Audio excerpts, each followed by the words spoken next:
Hemos dicho que el fenómeno de refracción es un fenómeno a partir del cual los rayos de luz cambian su trayectoria cuando pasan de un medio traslúcido a otro medio de manera oblicua, ¿verdad? Se desvían los rayos. Ahora vamos a tratar de entender por qué se desvían los rayos, por qué no siguen la misma trayectoria. Y además, lo que pretendo es encontrar una fórmula o una expresión matemática que me permita predecir cómo se desviarían los rayos. En otras palabras, si el rayo en el primer medio tiene un ángulo de 30 grados, ¿cuál será su ángulo al pasar al segundo medio? ¿Sí? Y a esa fórmula se le llama la ley de Snell. Nada más que hay que hacer algunas precisiones. La verdad es que la luz no se propaga en forma de rayos. Los rayos realmente no existen. ¿Cómo se propaga la luz? En forma de ondas, en ondas que son esferas concéntricas, unas encerrando a otras, como podemos ver ahí en el diagrama de la vela. ¿Sí? Entonces en la vela en realidad la luz se propagaría como las líneas cafés, pero de alguna manera sí podemos considerar que los rayos existen. ¿Qué sería un rayo? La trayectoria que sigue un frente de onda. Digamos, este frente de onda, a medida que se aleja de la fuente, va a ser una esfera cada vez más grande. Cuando esté a esta distancia, bueno, entonces sería este el frente de onda, después de que avance en un intervalo de tiempo muy pequeño, ¿no? Entonces, si yo rastreo, sigo la trayectoria que sigue este punto de este frente de onda, ¿en dónde estará cuando el frente de onda está a esta distancia? Pues en este punto.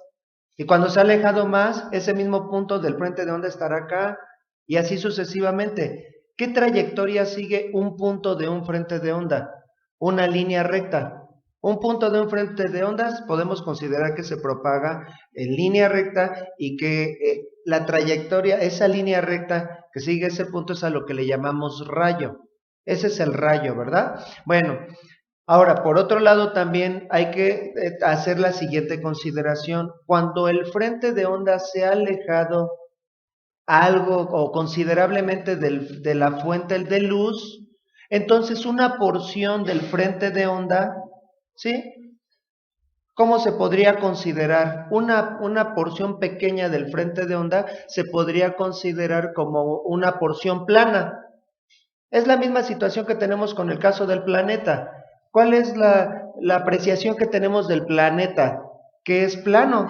Nos da esa impresión cuando sabemos que es redondo, a pesar de lo que digan los terraplanistas, es redonda la Tierra. Pero entonces, ¿por qué la apreciamos plana? Una pequeña porción de la Tierra da esa impresión, ¿verdad? Entonces, aquí si yo tomo puntos cercanos de un frente de onda, la trayectoria que seguirían esos puntos cercanos prácticamente sería paralela. En pocas palabras, lo que les quiero decir es que cuando la fuente de luz está muy lejana, entonces los frentes de onda se pueden considerar como planos. O es una esfera tan grande que esas porciones son prácticamente planas. Entonces, estas líneas rectas las podemos considerar como los diferentes frentes de onda. Entonces, estamos considerando que la luz sigue esta trayectoria. Se está acercando en esta dirección, está pasando al segundo medio y después cambian la dirección, ¿verdad? La dirección de su trayectoria. Entonces, ahora, por qué cambia la dirección? ¿Por qué cambia la dirección de los frentes de onda o de los rayos, los llamados rayos de luz? Una línea perpendicular a los frentes de onda, eso es lo que se puede considerar un rayo de luz, ¿no? La línea central. ¿Por qué cambia su trayectoria? Pues lo que sucede es que de los frentes de onda, unas partes del frente de onda, por ejemplo aquí, si nos concentramos en este frente de onda, todas las partes de ese frente de onda están en un solo medio, ¿sí? En el medio 1. Mientras que todas las partes de este frente de onda se encuentran en el medio 2. Sin embargo, hay unas partes en las que una porción del frente de onda se encuentra todavía en el primer medio, cuando ya algunos otros puntos del frente de onda ya están en el segundo medio. Pero vamos a decir que en este medio la velocidad de la luz es más lenta. Entonces las partículas empiezan a mover más lentamente al pasar al segundo medio. Y eso da un efecto como de torcimiento del frente de onda. Pareciera, aunque no es así, no es el caso, que una fuerza giró al frente de onda. Bueno, a mí me gusta ilustrarlo con el siguiente ejemplo. Imagínense que tengo unas rueditas, unas llantitas que están pasando de un medio a otro, ¿no? Entonces digamos que estas llantitas se encuentran girando en el pavimento. Es más, voy a cambiarle el color ahorita de momento a esto. Vamos a decir que esto es pavimento, lo voy a dibujar, lo voy a sombrear con color gris y la parte de abajo es alfombra o pasto, en donde vamos a decir que las llantitas ruedan más lentamente. A lo mejor mi analogía tiene algunas cosas que no son por completo ciertas, ¿no? Entonces vamos a decir que pasaron las llantitas del pavimento al pasto. Entonces iban acá muy contentas las llantitas rodando de manera oblicua. Ay, pero ya no me gustó esto. ¿Ahora qué? ¿Cómo lo podré resolver? Bueno, vamos a hacer una selección un poquito más pequeña, aunque ni modo tenga fondo blanco, no puedo resolver eso. Entonces, iban muy bonitas las llantitas rodando. Ah, ya me acordé. Selección transparente. Iban rodando muy bonito hasta que una de las llantas tocó al pasto. Entonces, pero en el pasto esa llantita ya empieza a rodar más lentamente. Entonces se va a ir retrasando mientras que la segunda llantita se va a ir adelantando. Entonces, a medida, nada más que aquí en el frente de onda debemos considerar que son un infinito de llantitas. No son dos nada más. Entonces, a medida que van entrando las llantitas, se van frenando o se van moviendo más lento hasta que ya entraron todas las llantitas al segundo medio y en ese caso ya las llantitas ya van a tener otra trayectoria, ¿verdad? Eso es lo que produce ese torcimiento de los rayos o de los frentes de onda. Bueno, entonces ahora, ¿cómo sería la expresión que me permite predecir cómo se van a desviar los rayos? Bueno, entonces aquí estamos considerando la trayectoria de dos puntos de un frente de onda. Entonces aquí tenemos un punto, un instante en el que un punto de un frente de onda está entrando al segundo medio, mientras que a este punto todavía tiene que recorrer la distancia CD antes de entrar al segundo medio, ¿verdad? Bueno, este punto va a pasar de la posición A a la posición B en el mismo tiempo, y ese es un detalle importante, va a pasar en el mismo tiempo en el que este punto pasa de la posición C a la posición D. ¿Por qué? Porque aquí nuevamente vuelven a ser paralelas las trayectorias. Sí, entonces eso solo puede ocurrir en el mismo intervalo de tiempo. Bueno, ahora voy a dibujar en los puntos en los que están incidiendo esos dos rayos una línea normal, o sea, una línea perpendicular a la superficie. Pero voy a necesitar dos líneas. Entonces trazamos una línea normal, acá trazamos una segunda línea normal, ¿verdad? Y acuérdense que la trayectoria la medimos con respecto a la normal. Al ángulo que forma el rayo con la normal, en el primer medio, le llamamos ángulo de incidencia y lo vamos a representar como θ i. Y al ángulo que forma el rayo con la normal en el segundo medio le llamamos ángulo de refracción y lo representamos como, voy a poner por acá con una flechita, θr. Ahora, lo que quiero demostrar, bueno, lo que estoy haciendo es una deducción de una fórmula, ¿eh? Solo estoy explicando de dónde sale la fórmula. Después, en lo que nos vamos a concentrar a través de una serie de ejercicios es cómo utilizar esa fórmula, nada más. Entonces, ahora, lo que quiero demostrar es que este ángulo también vale θ i. ¿Por qué diríamos que ese ángulo también vale θ i? Bueno, para empezar, este ángulo y este ángulo son complementarios, ¿no? Suman 90 grados. Entonces, ¿cuánto mediría este ángulo? 90 menos θ i. Nada más que no tengo mucho espacio. 90 menos θ i. Bueno, mejor nos acordamos. Ahora, y a su vez este ángulo es complementario con este ángulo. Entonces, si este vale 90 menos θ i y sumado con este tiene que sumar 90 grados, entonces no hay de otra más que este ángulo mida θ i. Luego a veces es más fácil ilustrarlo con datos. Vamos a decir que este ángulo, y ahorita me desdigo, es de 70 grados. Si teta i es de 70 grados, ¿cuánto valdría este ángulo? 20 grados, ¿no? Porque son perpendiculares estas líneas. Y luego si a su vez este ángulo y este ángulo forman 90 grados, ¿cuánto tendría que valer este ángulo? 70 grados, ¿verdad? Podemos hacer una deducción así a partir de valores. Bueno, ahora también lo que queremos deducir es que este ángulo, y esa deducción es un poquito más sencilla de hacerla, ese ángulo vale teta r. Eso es más fácil de comprobarlo. Este ángulo vale teta r, entonces ¿cuánto valdría este ángulo? Pues lo que falta para 90 grados, ¿no? 90 menos teta r. Y luego este y este ángulo deben valer 90 grados. Entonces no hay de otra más que este ángulo valga teta r. Le volvemos a inventar un valor para que quede claro. Entonces si este ángulo vale, vamos a decir 30 grados, ¿cuánto valdría este ángulo? 60 grados, ¿no? Y luego si este ángulo y este ángulo deben sumar 90 grados, este también tiene que valer 30 grados, así que ese ángulo también es igual al ángulo de refracción. Bueno, ahora lo que vamos a hacer es sacar la función seno de teta i y de teta r. ¿A qué sería igual seno de teta i? El ángulo de incidencia. ¿O saben qué? Ya cambié de opinión. En este momento cambio de opinión. Para no borrar cosas que tengo ahí, a teta i le vamos a llamar ahora teta 1. ¿Sí? El primer ángulo. Y a teta r, ángulo de refracción, teta 2.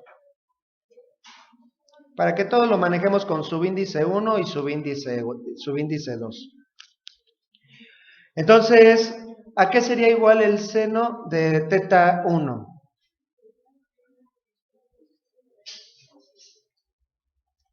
¿Cómo se define la función seno? Cateto opuesto entre hipotenusa. Nos estamos concentrando en el triángulo de arriba. Del triángulo de arriba, ¿cuál sería la hipotenusa? Tengo tres segmentos. El segmento AC, CD y AD. ¿Cuál de esos tres segmentos? Sí, vuelvo, los marco para que se ubiquen. AC, AD y CD. De esos tres segmentos, ¿cuál es la hipotenusa? AD, el que queda enfrente u opuesto al ángulo recto. Entonces sería el cateto opuesto CD, ¿verdad? Entonces el seno de teta 1 sería el segmento CD, cateto opuesto entre la hipotenusa. Y la hipotenusa es el segmento AD.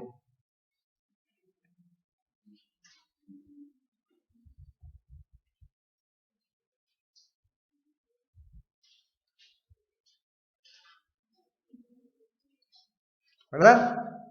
Ahora, ¿cuánto vale la misma función pero del ángulo del triángulo inferior? Es decir, el seno de teta 2.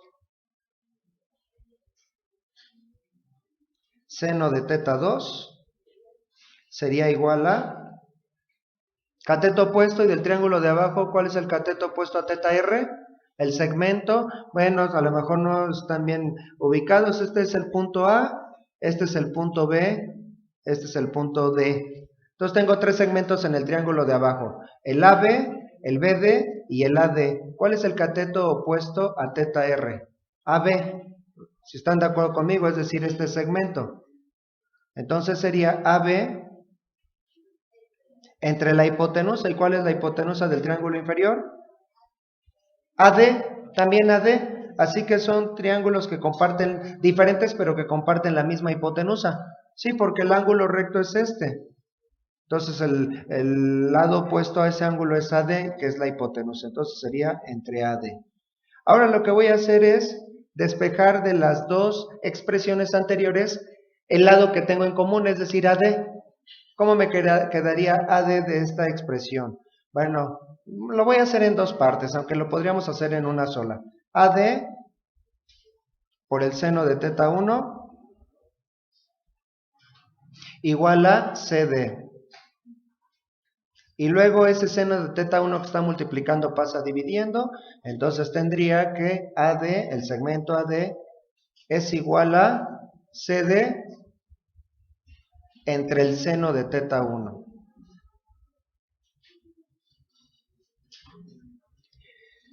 Si hacemos lo mismo en el otro caso, entonces me quedaría AD por el seno de teta 2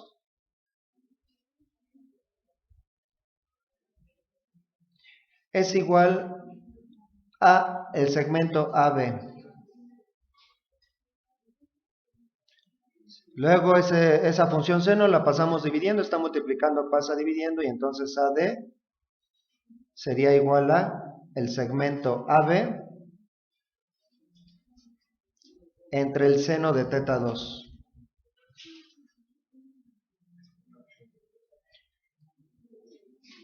Entonces a esta le llamamos la expresión 1 y a esta le llamamos la expresión 2.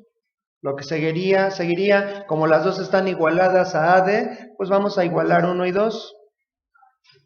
Igualando 1 y 2. ¿Qué tendríamos? Bueno, sería esto igual a esto.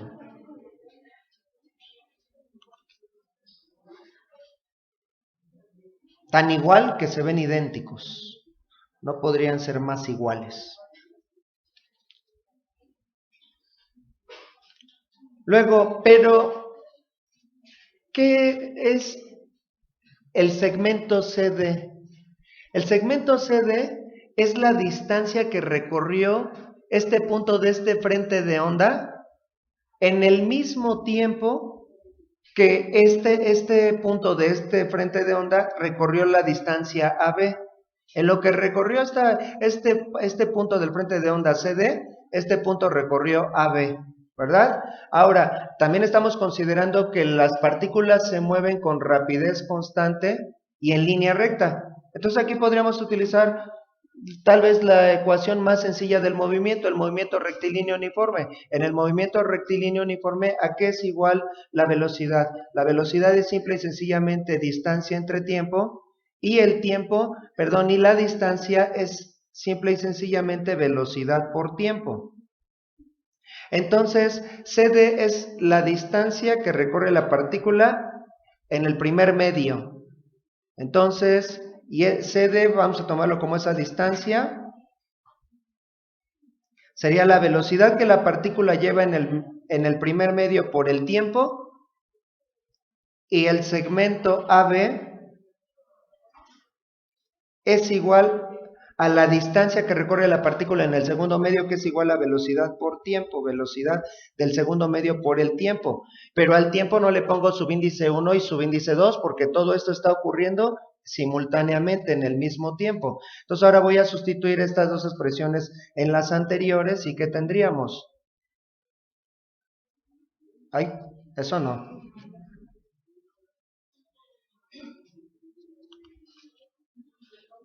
Entonces, si en lugar de CD y AB sustituimos estas expresiones,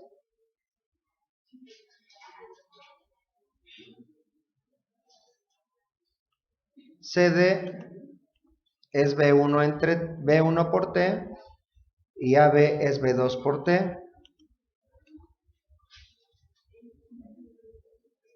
¿verdad? Ahora, si paso cualquiera de los tiempos dividiendo del lado contrario, se cancelarían porque tendría tiempo en el numerador y en el denominador. Bueno, lo cual lo puedo hacer desde aquí. Entonces esto también es equivalente a B1 entre el seno de teta 1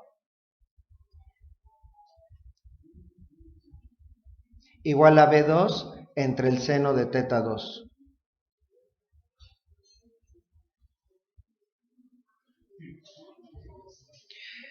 Lo que voy a hacer a continuación es invertir ambas fracciones. ¿Por qué?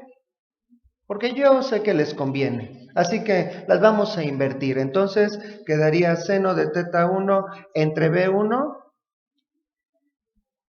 Ya lo hemos dicho anteriormente, ¿no? Si dos fracciones son iguales, 2/3 es igual a 4/6, entonces sus recíprocos también son iguales. Es decir, 3/2 es lo mismo que 6/4. Es lo que estoy haciendo a continuación, ¿verdad? Bueno, sus inversos. Entonces tendríamos que seno de teta 1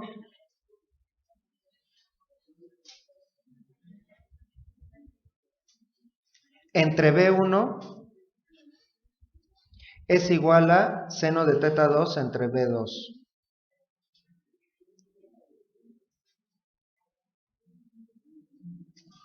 Pero de la fórmula del índice de refracción tenemos que N es igual a C entre B. Y de ahí si despejamos, que lo hicimos en los ejercicios que resolvimos con anterioridad, B sería igual a C entre N. Vamos a sustituir esta fórmula en lo que teníamos anteriormente para que todo quede en término o en función de los índices de refracción, porque lo que se conoce de los medios antes que las velocidades son los índices de refracción. Entonces, B1 sería igual a C entre N1 y B2 sería igual a C entre N2. C es la misma, no hay C1 y C2, es la velocidad de la luz en el vacío. Entonces, si sustituyo esas expresiones en lo que tengo antes, le voy a poner otro color para que vean por dónde sigo. Entonces sería seno de teta 1,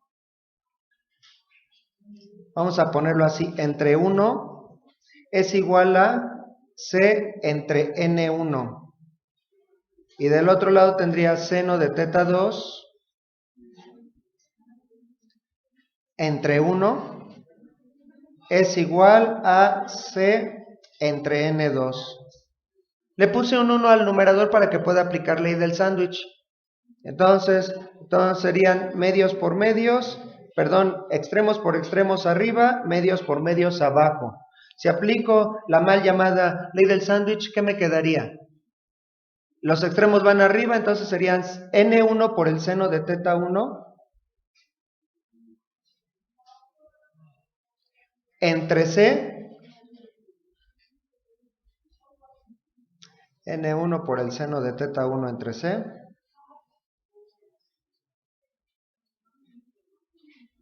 es igual a N2 por el seno de teta 2 entre C. Si cualquiera de las Cs que están dividiendo las paso del lado contrario multiplicando, tendría una C que multiplica y que divide y se puede cancelar, lo cual podemos hacer desde aquí. Y entonces todo lo anterior se me simplifica o se me reduce a la siguiente expresión que es conocida como la ley de Snell. N1 por el seno de teta 1 es igual a el N2 por el seno de teta 2. ¿Verdad? Y eso es a lo que quería llegar. A esa expresión es a la que se le llama ley de Snell.